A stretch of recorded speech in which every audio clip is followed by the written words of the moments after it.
evening, teachers, friends, family, and everyone who made this amazing journey possible. To my classmates, we finally did it. And to all the underclassmen, your remaining time on the Hill is going to fly by faster than you can imagine. I'd like to start by looking back at my own journey at MBA and thanking some of the people that helped me get to where I am today. Thank you to my family for always loving and supporting me, especially my little sister Addie, who kept on bothering me until I mentioned her in my speech. Thank you to all my teachers, including Ms. Chin for introducing me to the wonderful world of math competitions, Senor Paliki for constantly pushing me out of my comfort zone in the classroom, on my Wilson grant to Spain, and on the C-Team microbe soccer field. Dr. Leck for teaching the robotics team everything from proper laser cutter safety to board game strategy. Mr. Frederick and Ms. Pippin for putting up with all the times we played Seven Nation Army in jazz band. And Dr. Hedmark for showing me more applications for the binomial theorem than I could ever thought possible. Most importantly though, thank you to all my classmates. We crammed together for quizzes, nodded off together during assembly, complained together about the rotating schedule and our lack of snow days, and most importantly, we found ways to come together in support of each other's passions, whether artistic, scholarly, or athletic in nature. When I first arrived at MBA in 7th grade, I knew almost no one.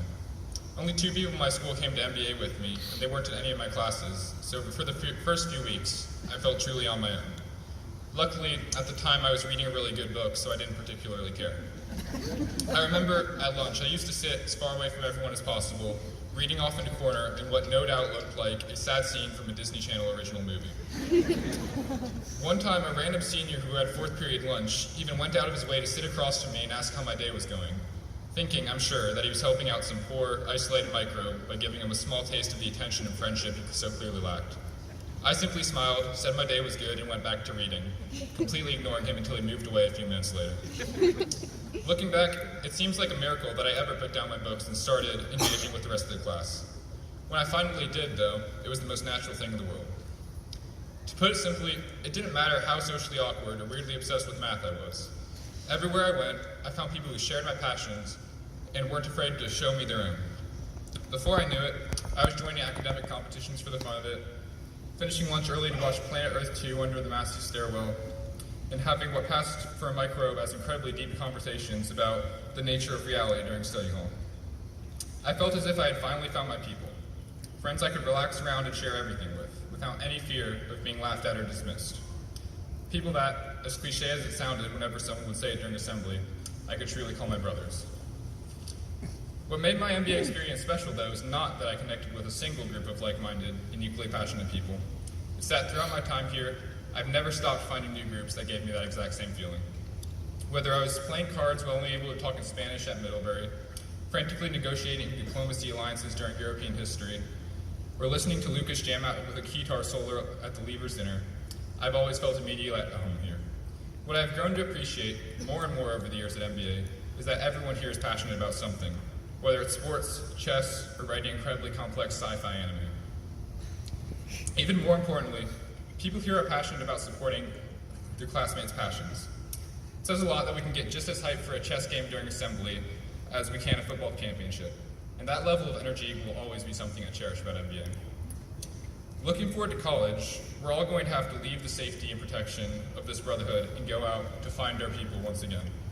In many ways, it's an opportunity to make a bigger impact, to try something new or more fully immerse oneself in an existing passion. But in others, it's scary too.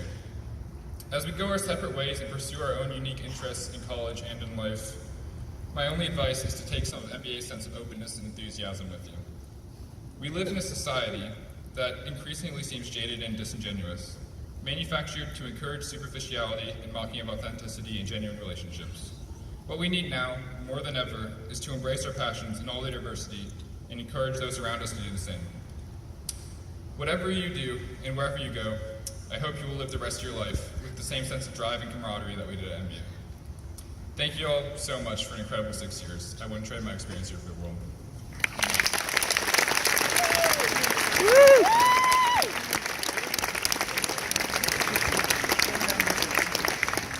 We congratulate you, Sam, on earning the distinction of valedictorian for the class of 2019.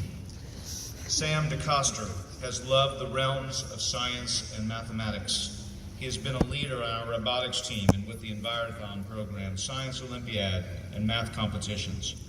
He's also a very talented jazz musician who's performed with distinction in our Ellington band.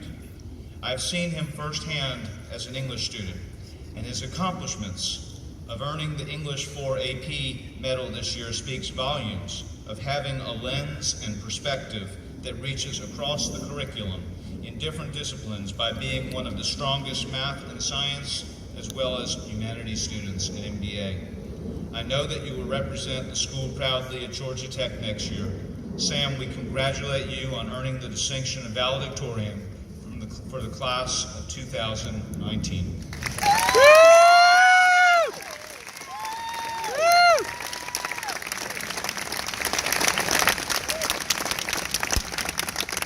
Will the MBA chorus please come forward?